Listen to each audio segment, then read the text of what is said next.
Hey there, subscribers. Today we're going to talk about kayak safety. I'm going to get into preparing yourself for the unexpected.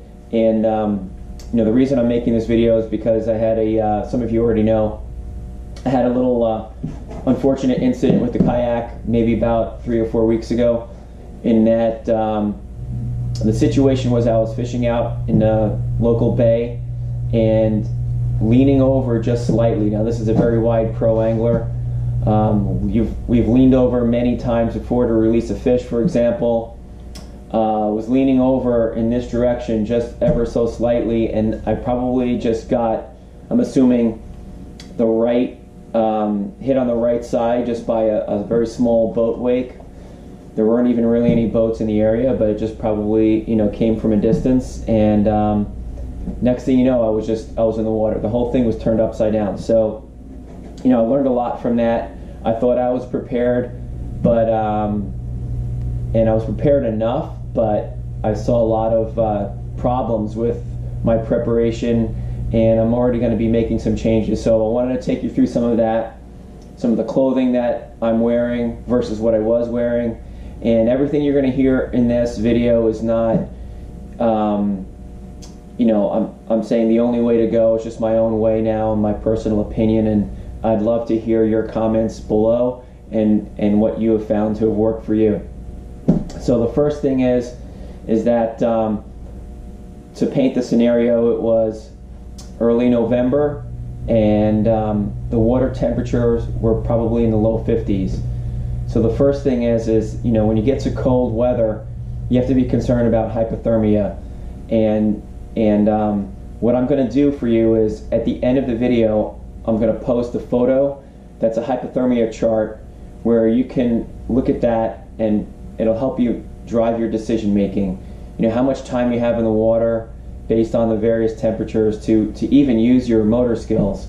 If it's too cold, you can't even use your fingers to grab onto anything. So you should take a look at that chart at the end that I'm going to post.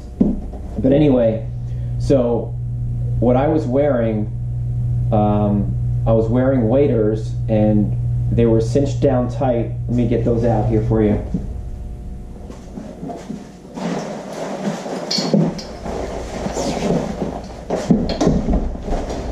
So I had these waders on, and I had the belt tied very tight around my waist.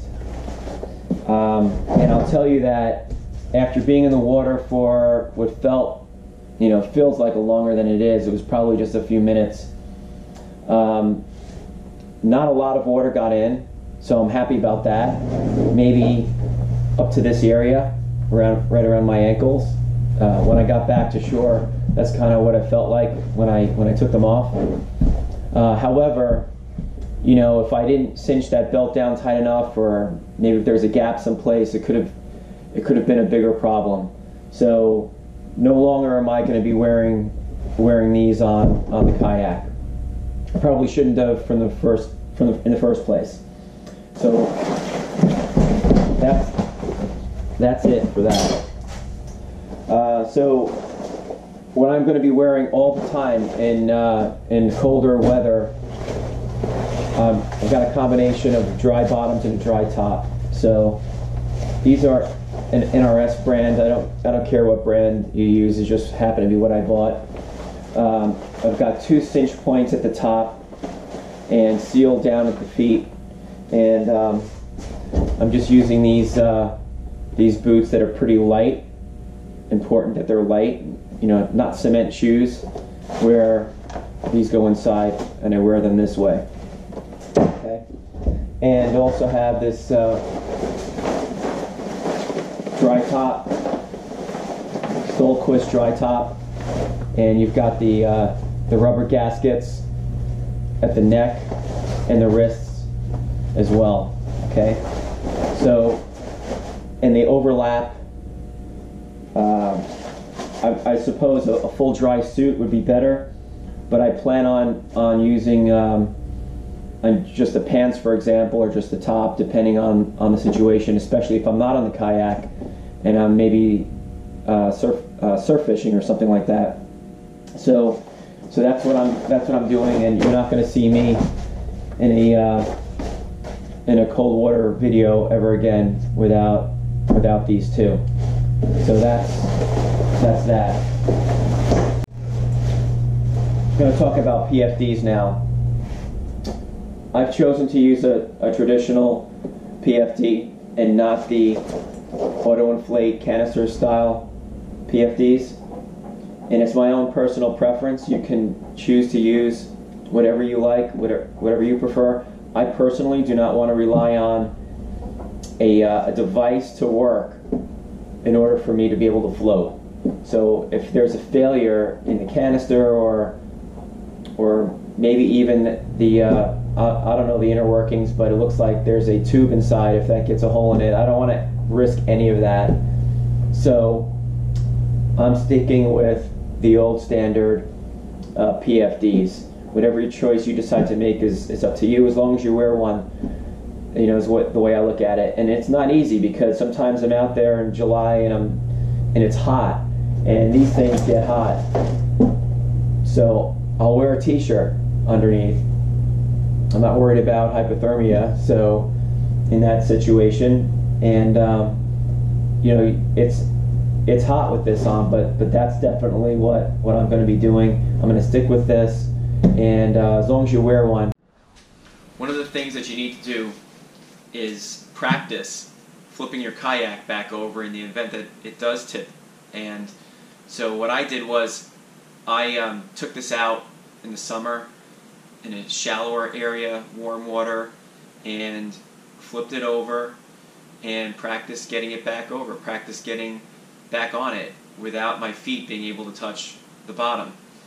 And you know, I learned a lot from that, and it helped me to formulate a game plan in my mind as to what I was going to do in the event that it did flip over. I think it's something that everyone needs to do. You need to practice that, and when I just mentioned game plan, you need to have that game plan, like a disaster plan. Even every time you go out on it, you need to think about, well, what will I do if I turn over? Looking around even at your gear that you have. How am I going to manage this should I turn over? So I would definitely think about that. And something like this, a pro angler, it's so wide that you probably won't be able to reach the other side to grab it and flip it back over without climbing over the top of it somehow. So what I'm going to do in the future is put a very small or short line with a loop that I can grab, flip over on the other side, and have something to hold on to and pull the kayak back over. However, in this situation, I didn't have that. So one of the things that helped me when I had to get it back over was to get up on the narrower side, which was back here, get my hands over, and then shimmy my way towards the middle as soon as I got near the bar, and then flipped it back over. It actually flipped over pretty easily. But again, I practiced it before, so I kind of knew. Now, one of the things though that made it difficult, and this is going back to the clothing, is even if you're not in cold weather, it is important to pay attention to what you're wearing with your PFD. I had on two things. I had a sweatshirt like this underneath, and I also had a quilted flannel. Okay, so you can probably see it's pretty thick, and I was warm, but these things absorbed so much water.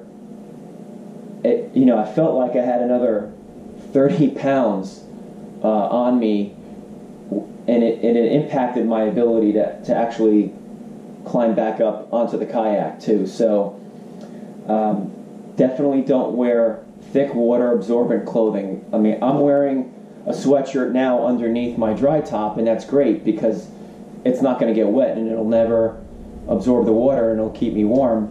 But definitely I'm not going to wear thick water absorbent clothes when they're going to be exposed to the water. So that's not ever happening again either. Okay, so now what else can we do here? So I want to talk about some of impact your ability to be safe once you're on the kayak. So you might see here that I've got some rod leashes, okay? Now this kayak's pretty dirty. I was out last night late fishing in freshwater, but I've got these leashes here, okay? I'm getting rid of those because even though it didn't come into play in my situation, I don't want to have a problem where I'm flipped over and now I'm all caught up in these things. The only time I'm going to leash anything is a fish, but no more rod leashes. I'm going to be posting another video that I'm recording next to basically show you how to make everything float without using leashes. Look, when I'm done with it, I'll put a link to that up here and also down below.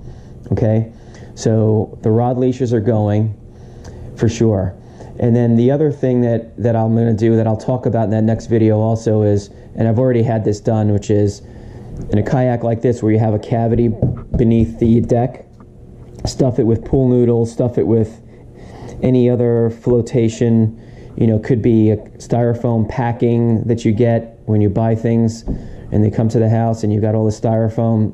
I just had a ton of that recently. And you know, you can stuff your kayak to make sure that it'll never sink. On the Pro Angler, one of the things that happened to me was this area filled up with water. Now, yeah, water got down in between, down below, but the biggest problem I had was that this bucket filled up. Now you've got all that weight in the front, and when I was trying to get back to shore, my front end was down low and it was very unstable, and it looked like they wanted to roll over, and it was really because this thing was filled with water. So yeah, I'm going to be looking for ways, and there's other videos online that other people have made to show you how to seal this better. I'm going to be looking to do that, but until I find that solution, what I'm probably going to do is get a plastic bag and fill it up with some kind of styrofoam packing, where there's those peanuts that you can buy at a Staples, you know, something like that, and fill up that bag, stuff it in here. You know, sure, I still need a few things, but take the rest of the space up with styrofoam packing that's in a sealed plastic bag. Stuff it in here, so that way I'm basically taking up the space. So if something happens and I do flip over again, then this whole thing won't be filled up with water. It'll probably spill out.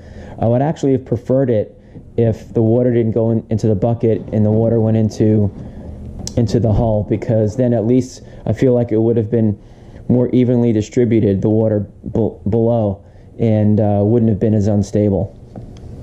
One other thing I forgot to mention is that, you know, I have a whistle with me that's attached to my PFD. You should have something like that with you as well. If you fish at night, make sure you use lights too. People need to see you.